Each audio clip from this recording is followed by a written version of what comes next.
Hey guys! Hello! This is your Miss Universe 81. It's where we're vlog together with my second guest sa ating podcast series. Or series. So this is Diva, nag-iisang diva ng SC. Hello, Diva. I am your Miss World 2025. And I am your Miss Universe.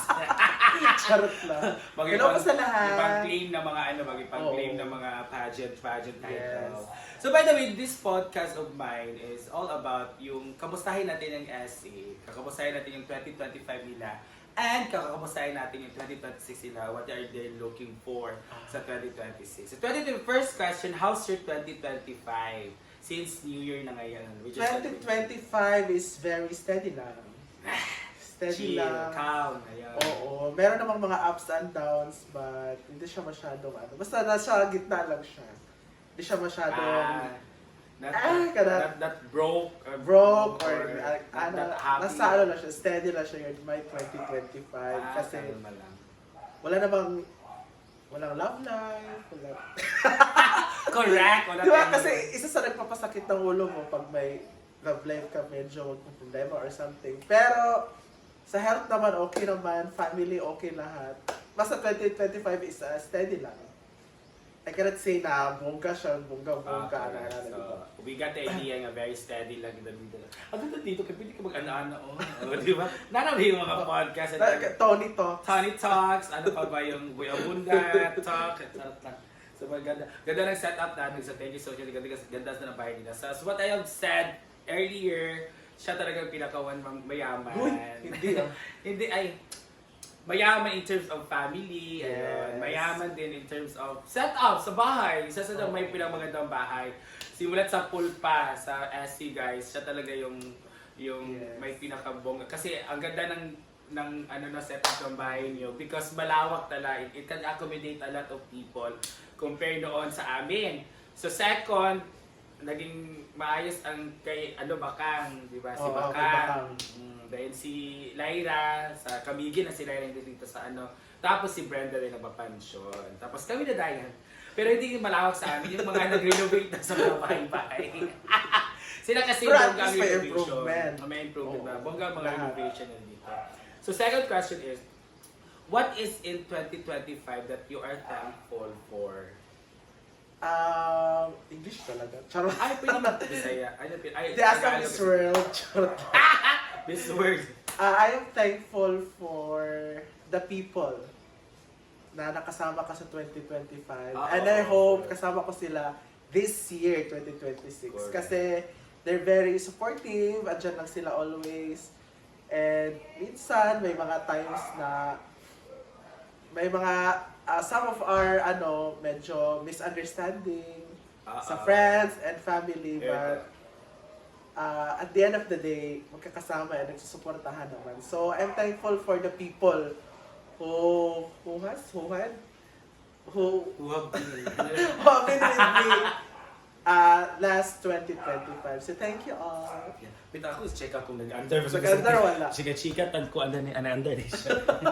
Sorry guys for the interruption. Bongga talaga, thankful to the people. Pero may question ba? Ano yung isang kaganapan or achievement that you are very thankful sa 2025? Aside sa friendship, aside sa family. Siguro itong bahay. Oo. Kasi achievement. last Ay, year, 2025 pa ba to? Akala 2024. 2025 ang 2025 siya. renovation. Oo. Ito talaga yung bahay kasi ito yung focus ko. Gusto ko every year meron akong project, every year meron akong bago to 2025 to eh. Oo, Last itong year. panel, Oo. So, ito talaga. every year dapat merong parang achievement ba no? Na Oo. somehow, not At that least big, yung at least that income mo, makikita mo siya may, especially dito sa bahay, mas magaan kasi sa feeling pag, ito yung pinaghirapan ko, ang ganda na ng nito dati, ganito lang to, pero ngayon ang ganda na ganun. Kaya maganda talaga pag sa bahay ang renovation achievement mo kasi everyday Yes. makikita mo, everyday mapi-feel mo, and everyday ma-appreciate mo. Of course. Diba? Kasi this is our comfort zone eh. That's why yung pag renovate ni Brenda sa mansion, talagang sayang no? Kasi parang saglit lang na time na doon ba? Nilasap niya ang mansion na ambience. Kasi after a year, nasa Naglipat farm na na siya, kasi, oh. naglipat na sa farm. So, by the way, na-talk lang natin. So, achievement din naman ni Brenda yung farm kasi business talaga, naging business na niya ang farm at naging tahanan na rin niya. At not only her, but also sa lahat ng friendship at sa lahat ng mga tumira doon. So, third question is, ano yung sitwasyon or pangyayari na ayaw, sa 2025 na ayaw mo nang dalhin sa 2026? Or ayaw mo na, dinadalangin mo na ayaw na Ayaw. maulit? Ano tawag doon? Yung nawawala ka sa temper mo. Oo. Okay. Yun yung ayaw ko kasi last year may misunderstanding ako sa one of my friend. So ayaw ko na siyang dalhin na pag nawala ka na sa temper mo or sa limit mo na makaka-insulto ka na, makakontrol. may mga sinasabi ka na hindi maganda, and I wanted na mawala na siya this 2026 sana. So, control your temper na. Control yourself. Correct. So, now let's proceed to 2026. What you are looking for 2026? Ano yung mga bagay na gusto mong mangyari or mga bagay na gusto mong magkaroon ka or Syempre 2026 I want more improvement pa dito sa bahay. Ang dami ko pang plano dito, especially doon sa labas. kasi magtuto-story na siya, guys. Oo, kasi may mga tulo na yung mga Oo, bubong natin. Ay, matagal na kasi yung bubong. So, color roof. Maganda. So, sana this year medyo may ma-improve tayo konti. More travel, of course, with Essie and friends, family. Sana mas makapunta pa tayo sa mga gusto pa nating puntahan tayo. And last, siguro wag na siguro love life. Ano na lang, ipon na lang tayo, mag-ipon. Okay naman pag may love life, diba? Baka may dumating na kailangan entertainment, di ba? Kung may But dumating. kailangan may ipon ka pag may dumating. Correct.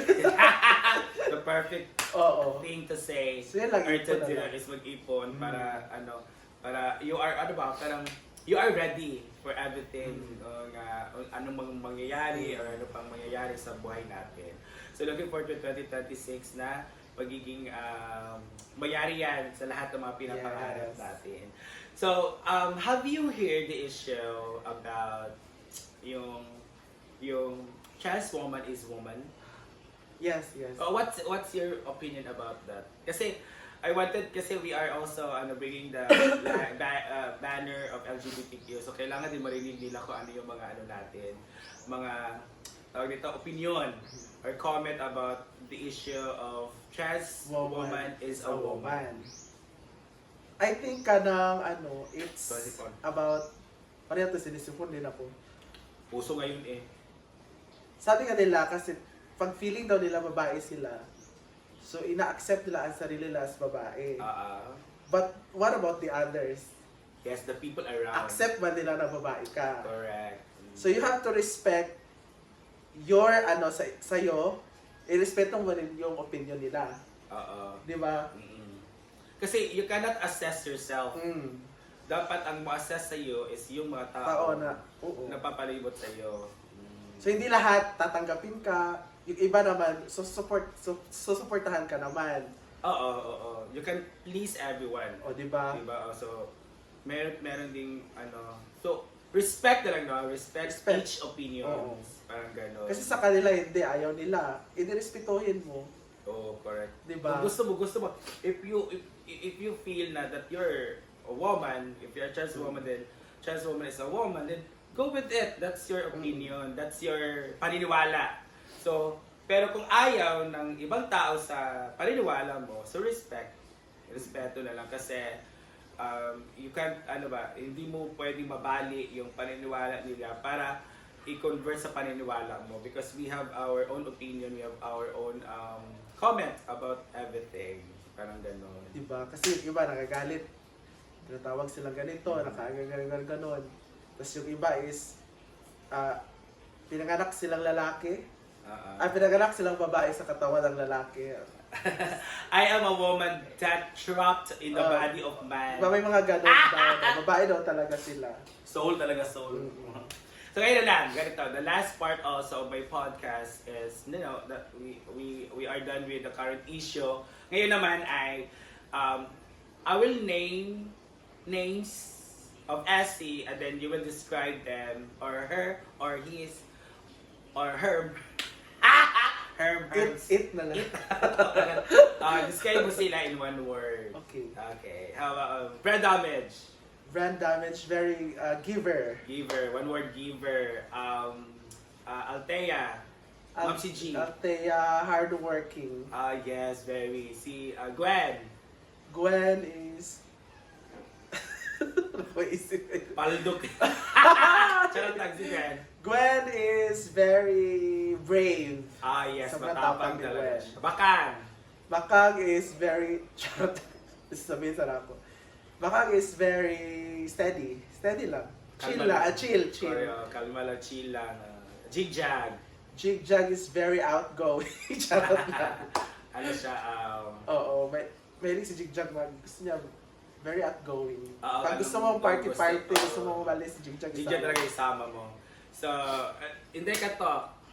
Inday Katok is very funny. Sobrang nakakatuwa sila. You know what? Inday is our happy pill. Yes, Hi, Day. Sige, ano pa ba ito? We also, Argel. Argel is very... Ano man term ko kay Argel? Hindi siya holistic. Hindi siya holistic. Argel lang is very neutral. Neutral. Argel is yung nakikinig siya sa both party, both side, kung anong problema. So, Batin. Bating is my... Batin is loud. Loud jud, loud. Loud talaga. But we love Bating. Nakakamiss din. Very loud, tapos din, tawag dito, prangka. Super. Super Bating is loud. Simple Amore. Simple Amore is support. May support. Supportive. Supportive. Rhea Filingera. Rhea Feliguera is... Ano tawag dun? Yung ano... Hindi ko maano yung term. Bubbly. Parang bubbly. Yung, basta? Ano siya? Parang light. Pag kasama mo siya, light lang. Wala masyadong... Correct. Hindi heavy yung aura niya. Light lang. Sino pa ba? Britney. Bruno. Britney is very ugly. Charot lang. Hi, Brit. Britney is, ano tawag doon? Para siyang, ano ba? Pwede 2 words lang. Okay, Britney is a 2 words. great cook. Magaling siya magluto. Isa chef. Great cook. Sino pa ba? Ako, Melmar. Maringmar is very rich kasi napahiram niya. Uy, si Baku. Melmar is, same thing, simple mo, very supportive. I mean, kasama ko lahat. Yes. Mar. Si ano pa? Uyong! Si Uyong. Oyong is very gullible. Correct! Jin Bulag. Jin Bulag is hardworking also. Sobrang talaga niya. Garibol talaga si Uyong kasi kahit anong masasabi or whatever, talaga naniniwala siya. Most of doon talaga naniniwala siya yung mga sinasabihan kung maganda siya. Naniniwala talaga siya na maganda siya. Tapos doon siya na-in love. Tapos sabihan siya na lalaki doon. Correct, oo. Pero, Oyong, malapit ang fiesta niyo. Lagi, Oyong, baka naman, dala ka mag-celebrate sa akong Birthday pa niya sa fiesta niyo. Sino pa ba? Masigay magbahay ba? Sino pa ba? Ay, Dennis! Dennis is smart. Magaling si Dennis. Matalino siya. Ano siya? Witty na lang, witty. Witty na lang. Sino Sino pa? pa ba? Mia Kaloka. Mia Kaloka is freak. Charot lang. Freak on a good way. Yung parang if you are going... kasama mo siya parang ang gulo pero ang gulo, saya. pero ang saya. Parang ganun ba? Ganun. Sino pa ba? Sino pa ba? Amanda. Amanda's very sweet. Sweet Sweet talaga very siya. sweet na si Amanda. Pero may pagkakataon na talagang nahaluan ng alak ang kanyang utak. Sino pa ba? Sino pa baka may magalit sa akin? I think I already mentioned everyone. So, si Paloma-Loma. Paloma-loma. Ano ba term kay Paloma-loma? Gusto ko siya, prangka siya. Prangka. pero prangka siya na mainhin. Oo. Parang ganun. O parang kalma lang yung kalma sinabi lang. niya eh. Pangit ka, parang, pero makalma lang siya the way. Like, hindi masarap yung luto mo, hindi siya masarap. Parang Hindi super siya- natural lang ba? Kung ano siya BFF ka Napagkaparangka. na kulang pag-asin. Dagdagan Ganon. dito. Ganon si Paloma. Paloma. Meron pa pala si Scarlett. Scarlett ba? Scarlett is the talented. Talented talaga Talented siya. talaga. Siya talaga. Sa And amin. yung ina natin, one of our mothers sa SE, the late Didong. What can you say about Didong? Ano ba ko dito? Kasi nagkasama na Oo. matagal, di ba si Didong? Very caring. Okay, Oo. Kasi pag andun kami sa bahay niya, kami kasi di ba kami natutulog dati sa kanya. So every time, tinatanong niya kami, ano bang gusto naming ulamin? Kahit ano sabihin namin, lulutuin talaga niya. Gusto namin ngayon. Very no, motherly. ano. Oo. Very motherly. Sobrang love kami ni Dito. Kami lahat. So that is, ladies and gentlemen, ganun po mga marine, yun po mga podcast natin. Thank you so much, Ogie. Yes, of course. Actually, hindi ako pumunta kanina sa farm kasi yung ubot sipon kagabi ginography ka. Ako nga rin eh. Ang tagal na rin po. Nandito So, pa rin. alas 4 na ako nakatulog to sa supper ba. So sabi ko, wala man, doon kasi Ulo tapos kasi yung nalulutuan kalaban. ba, Sakit ang ulo ba? sabi ko sa kanya, ano bang ulam dyan, ganito, ganyan. Mag-interview tayo for podcast siya. Huwag problema, magpunta ka lang. Pero ang ganda nito ha, like the podcast. Yes. All for So thank you so much, everyone. Thank you so much. And thank you so much, Odiva. And I hope that you like and share this video, guys, para mas makilala natin ang More SE. More Yes. podcast sa lahat ng mga member ng SE. So, Excited. ihuli na natin si Brenda kasi alam niyo natin si Brenda Oo. na para 30 minutes of podcast or 1 Yes. hour. Parang 5 part. Correct. So thank you, and God bless. Bye. Beth? Wala lagi. Wala siya ni Anita. Hello. Tingnan mo, mamilita. Calendar naman.